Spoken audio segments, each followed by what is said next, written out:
5장. 고통을 낭비하지 말라. 고통은 내용물은 좋은데 포장이 나쁜 선물과 같다. 고난이라는 포장은 추하지만 그 껍질을 하나씩 벗겨낼수록 하나님의 아름다운 계획과 인도하심을 발견하게 된다. 고난당한 것이 내게 유익이라. 이로 말미암아 내가 주의 율례들을 배우게 되었나이다. 평소에도 우리는 말씀을 배우지만 고난을 통해서 제대로 깊이 있게 깨닫게 된다. 모든 고통에는 우리에게 주시려는 하나님의 교훈이 있다. 고통이 빨리 지나가는 것보다 그 교훈을 제대로 배우는 것이 중요하다. 슬픔과 절망에 빠져만 있기만 하는 것은 고통을 낭비하는 것이다. 원망과 고통에서 아무것도 배우지 못했다면 생고생만 하고 고통을 낭비한 것이다. 고난을 통해서 주어지는 놀라운 영적 진리와 영적 축복들을 함께 묵상해보자. 하나님이 내시는 길이라고 해서 탄탄대로만 지속되는 것이 아니다. 세상의 그 어떤 좋은 길도 때로는 캄캄한 터널을 통과해야 하고 가파른 오르막도 올라가게 되어 있다. 그러나 지나고 보면 힘들었던 그 길이 오히려 더 빨리, 더 멀리 가게 되는 축복이었음을 알게 된다. 고통의 시간도 하나님이 내시는 길의 일부분으로 이해해야 한다. 그러므로 고통의 때는 통과하는 것이지 머무는 것이 아니다. 내가 사망의 음침한 골짜기로 다닐지라도 해를 두려워하지 않을 것은 주께서 나와 함께 하심이라. 내가 사망의 음침한 골짜기로 다닌다라는 말이 얼핏 보면 계속 고통의 골짜기 안에서 탈출구도 없이 이리저리 헤매는 것 같아 보인다. 그러나 영어 성경으로 보면 내가 사망의 음침한 골짜기를 걸어서 통과한다라고 되어 있다. 고통의 시간을 지내는 것은 너무나 힘들고 아프지만 미로처럼 그 안에서 계속 갇혀 헤매는 것도 아니고 영원히 머무는 것도 아니다. 하나님의 때가 이르면 그 골짜기는 반드시 통과한다. 마귀는 이 고통이 영원할 것 같다는 절망을 심는다. 그러나 결코 속지 말라. 반드시 이 어두운 골짜기를 곧 통과하게 될 것이다. 사망의 음침한 골짜기를 지난다 해도 목자 되신 주님만 꽉 붙들고 있으면 그분의 은혜와 능력으로 반드시 통과하게 될 것이니 아무리 힘들고 어려워도 포기하지 말라. 예수님의 손을 잡고 고통의 시간을 통과해 본 사람은 뭐가 달라도 다르다. 말과 행동에서 교만과 과장과 영적 거품이 싹 사라지고 마음에 잔잔한 평안이 있다. 겸손하고 진중하며 어떤 일을 만나도 강하고 담대하다. 항상 남을 잘 배려하고 친절하며 따뜻하고 이해심이 깊은 사람을 보는가? 단언컨대 그는 고통을 낭비하지 않은 사람이다. 배신도 겪어보고 혹독한 실패와 좌절, 쓰라린 고독과 오해의 순간들을 은혜로 통과해본 사람이 틀림없다. 그렇지 않고는 그렇게 예수님을 닮은 따뜻하고 성숙한 인격이 만들어질 수가 없는 까닭이다. 그는 고통을 낭비하지 않고 영적 성장의 기회로 만든 사람이다. 고통 속에서 절대 포기하지 말라. 고통이 길어지면 탈진한다. 질병이나 경제적 어려움으로 인한 고통도 힘들지만 가장 힘든 고통은 사람이 주는 고통이 아닌가 싶다. 시편 기자는 악한 사람들의 지속적인 공격에 시달리다가 너무 지쳐버렸다. 나의 말이 주께서 언제나 나를 안위하실까 하면서 내 눈이 주의 말씀을 바라기에 피곤하나이다. 주님께 자신의 형편을 간절히 아뢰면서 버텨왔는데 아직 구원이 임하지 않으니 너무 애가 타고 힘이 들어 이렇게 버티는 것이 힘들다고 솔직히 고백한다. 우리도 이렇게 더 이상 못 버티겠어 할 정도로 힘들 때가 있다. 그러나 결코 주저해서 앉아선 안 된다. 시편 기자는 극심한 고난 속에서도 결코 포기하지 않고 다시 일어나고 있다. 나의 영혼이 주의 구원을 사모하기에 피곤하오나 나는 주의 말씀을 바라나이다. 그들이 나를 세상에서 거의 멸하였으나 나는 주의 법도를 버리지 아니하였사오니. 악인들이 퍼붓는 공격으로 죽을 고비를 여러 번 넘겼지만 그는 오뚜기처럼 다시 일어나고 있다. 하나님께서 그를 붙들고 계시기 때문이다. 고통을 견디는 중요한 힘은 기도이다.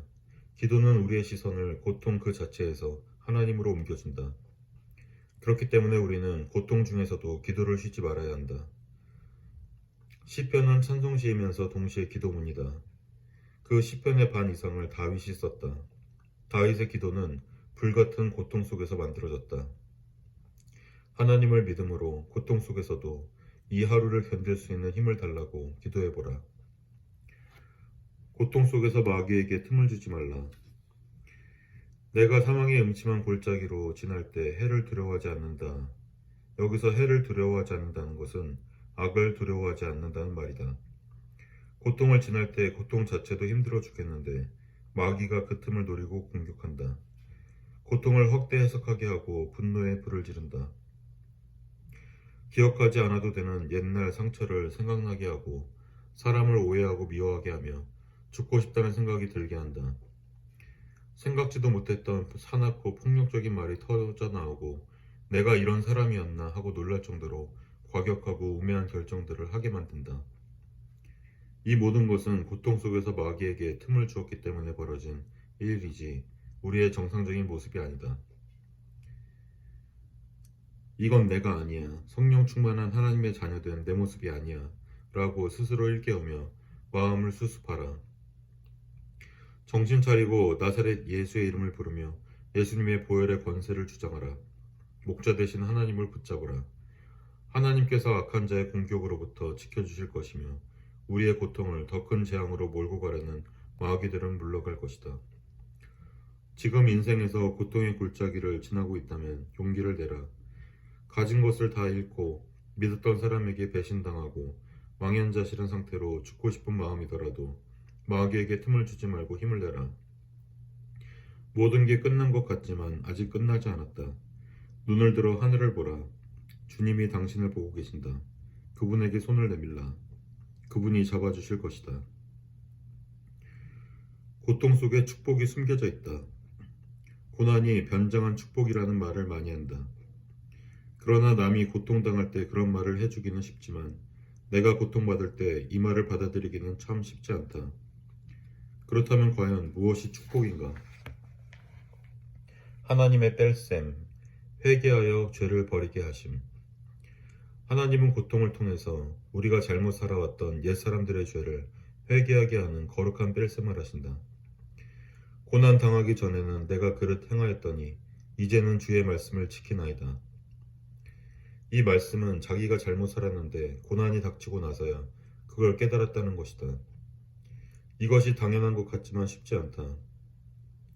의외로 많은 사람들이 고난을 당하면서도 회개하지 않는다. 자기 잘못을 인정하지 않고 변명하며 억울해한다. 책임을 회피하고 남에게 전가한다.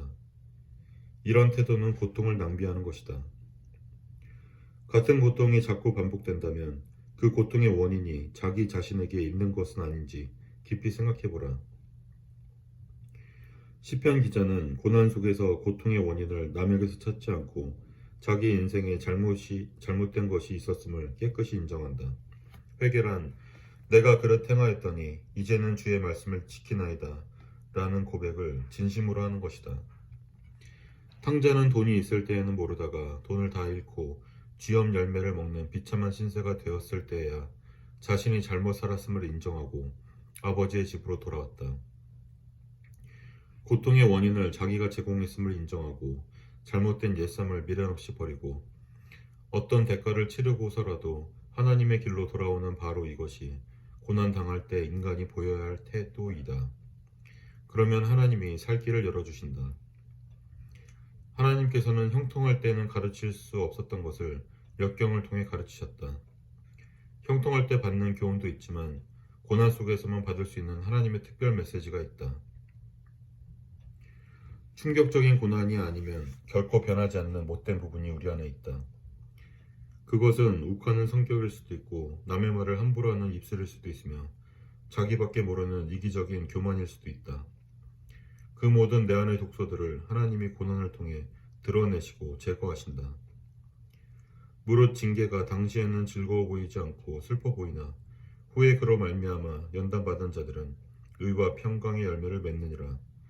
그러므로 피곤한 손과 연약한 무릎을 일으켜 세우고 너의 발을 위하여 곧은 길을 만들어 전한 다리로 하여금 어그러지지 않고 고침을 받게 하라. 하나님의 덧셈, 새로운 지혜를 배우게 하심. 하나님은 고통 가운데 우리가 하나님의 길을 새롭게 가도록 거룩한 덧셈을 하신다. 하나님의 덧셈은 고통을 통해 새로운 지혜를 배우게 하시는 것이다.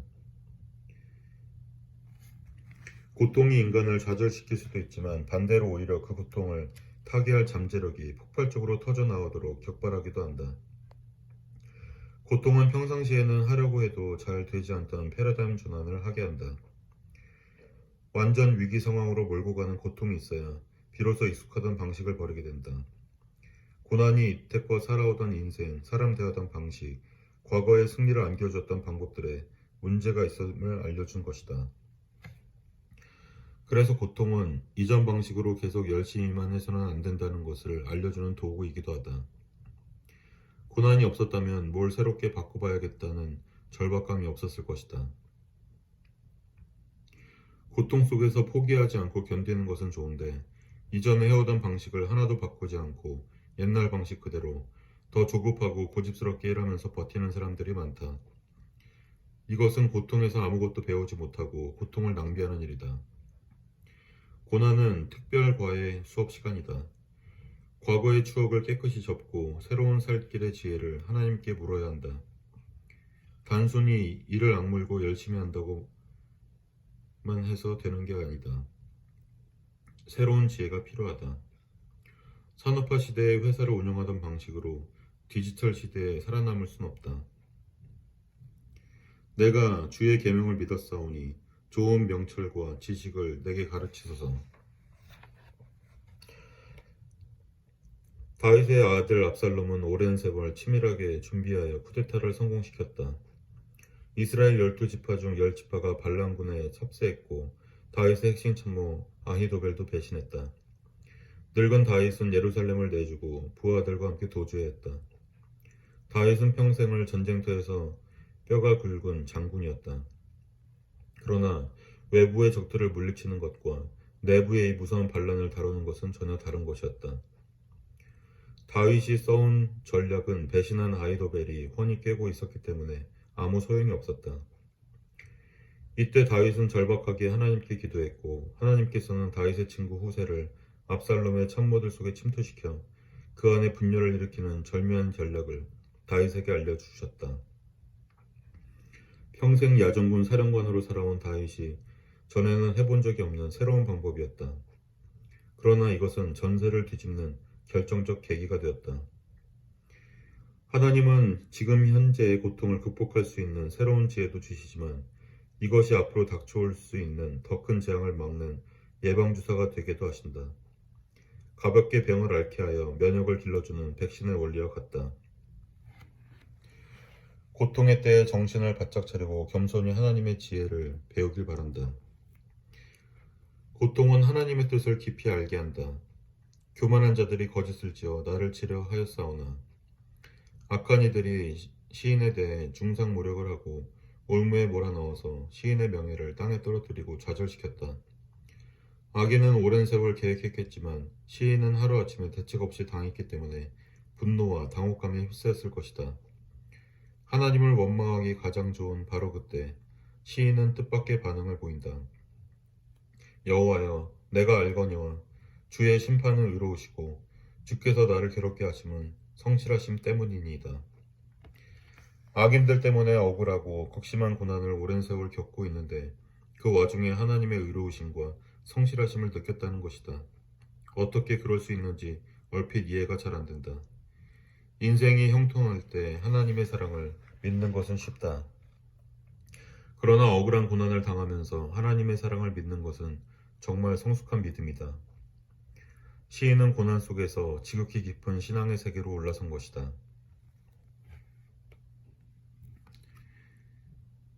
우리가 고통 속에서 부르짖는 소리도 하나님이 듣고 계시지만 그냥 겪게 하신다. 우리가 아직은 알 수 없는 가장 선하고 아름다운 하나님의 목적이 있기 때문이다. 십자가를 통한 인류 구원이 하나님의 선하시고 의로우심을 보여줬듯이 우리의 고난을 통해서만 이루어질 수 있는 하나님의 어떤 선하신 뜻이 분명히 있을 것이다. 이 하나님의 숨겨진 뜻을 어렴풋이나마 깨닫게 해주는 것이 하나님의 말씀이다. 시편 기자는 고통 속에서 하나님의 말씀이야말로 가장 귀중한 보배라는 것을 깨닫는다. 주의 입의 법이 내게는 천천 금은보다 좋으니이다. 시편 기자는 하나님의 말씀을 주의 입의 법이라고 표현했다. 하나님의 말씀은 우리로 그분과 살아있는 대화를 하게 하시기 위해 하나님이 직접 입을 열어서 주신 것이다. 세상에 이렇게 귀한 것은 없다. 고난을 통과하면서 우리는 세상 그 무엇과도 바꿀 수 없을 만큼 귀한 것이 하나님의 말씀임을 뼈저리게 체험한다. 하나님은 말씀으로 위로하신다. 난관을 헤쳐나가는 지혜와 능력을 주시고 평온과 즐거움도 주시며 도와줄 사람도 보내주신다. 욕 많이 먹으면 오래 산다는 말이 그렇다. 뭘 먹으면 그것을 소화하면서 더 성장하게 된다. 사람의 비판도 배신도 고통도 다 먹어버리면 된다. 소화만 잘 시키면 더 성장하게 된다. 고통을 용해시키는 영혼의 소화액이 바로 하나님의 말씀이요 성령의 기름 부으심이다. 고통 속에서 계속해서 기도하고 하나님의 말씀을 묵상하면 고통에 담긴 독소는 다 녹아버리고 하나님의 은혜만 남을 것이다. 그것이 우리를 더 성숙하게 하고 성장하게 한다. 그렇기 때문에 우리는 사람들의 공격에 반응하지 말고 하나님의 말씀을 더 붙잡아야 한다. 교만한 자들이 거짓으로 나를 엎드렸으니 그들이 수치를 당하게 하소서. 나는 주의 법도들을 작은 소리로 읊조리리이다. 사람들은 나를 핍박하지만 거기에 반응하지 않고 말씀에 집중한다는 것이다. 인간이 주는 고통이 극심하지만 그것을 묵상하지 않고 말씀을 묵상한다는 것이다. 이것은 사람들로 인해 고통받을 때 우리가 어떻게 해야 승리할 수 있는지에 대한 중요한 영적 비밀을 담고 있다. 내게 고통 주는 사람들을 자꾸 생각하면 분하고 잠이 안 오고 속병이 쌓인다. 독풀은 씹을수록 독만 나오듯 상처와 사람도 묵상해봐야 영혼에 독만 나온다. 이것은 고통을 낭비하는 일이다. 약초는 오래 씹어야 몸이 건강해진다. 고통스러울수록 하나님의 말씀을 간절히 묵상해야 생명수가 흘러나온다. 배고파 봐야 음식 귀중한 것을 알듯이 고난 속에 들어가 봐야 말씀이 얼마나 중요한지를 뼈저리게 깨닫게 된다. 다른 성도를 격려하는 도구가 된다. 주를 경외하는 자들이 나를 보고 기뻐하는 것은 내가 주의 말씀을 바라는 까닭이니이다. 하나님이 우리로 고통을 이기고 승리하게 하시는 것은 우리만을 위해서가 아니다. 토마스 에디슨이 자기 집에서만 쓰려고 전구를 발명한 것은 아니다. 내가 말씀을 붙들고 고난을 아름답게 통과하면 이것은 고통을 지나는 다른 성도들을 살리는 하나님의 메시지가 된다.